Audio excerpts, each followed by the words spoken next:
Chinese heaters, take one, part one, and final video. I've bodged it up on my fireplace, so I've stuck the chimney up my chimney. It's been running hours and the fuel hasn't budged.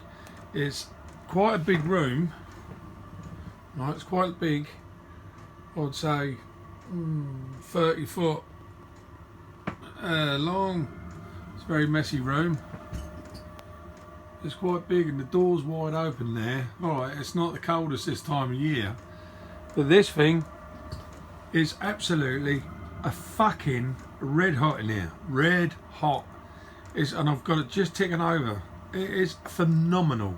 I can't imagine using one in a cab or a car or a caravan. So all I can think is it'd just be too hot. You'd have to open windows. These things are astoundingly good. I can't fucking stress enough. This fire here cost me an absolute fortune in coal and wood. I try and pick up all the wood I can get. I buy bags of coal, fire lighters, you know, it just, the list goes on and on and on. And it's not very, sorry, in a bit of a mess because I've just assembled the fire heater. It's not efficient at all, that fire. It's fucked. It's got gaps everywhere.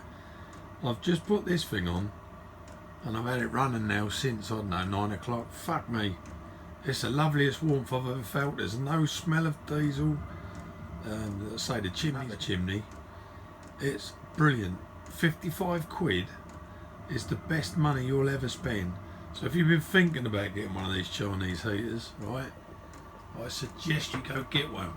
Now this installation is not an installation, it's just bodged. Now a lot of people go on about these pumps and the ticking and how annoying it is.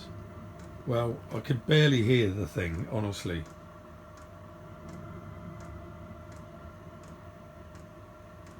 Right, so you can hear it. 55 quid for that one. It's just phenomenal. The heat it chucks out is unbelievable, but you've got to give it an hour or two to get it up to room temperature like. And don't forget, if you do ever run one of these indoors, make sure you've got a 12 volt battery on it and a trickle charger, because if you've got a DC supply running it and there's a power cut, your DC will cut off and this thing won't be able to go through its cycle to cool down. So they have like a full cycle they run through, a starting cycle and a finishing cycle, and if it just cuts off that power supply, that's when they can catch fire apparently, because it's all red hot still and plastic can melt because there's nothing cooling it down.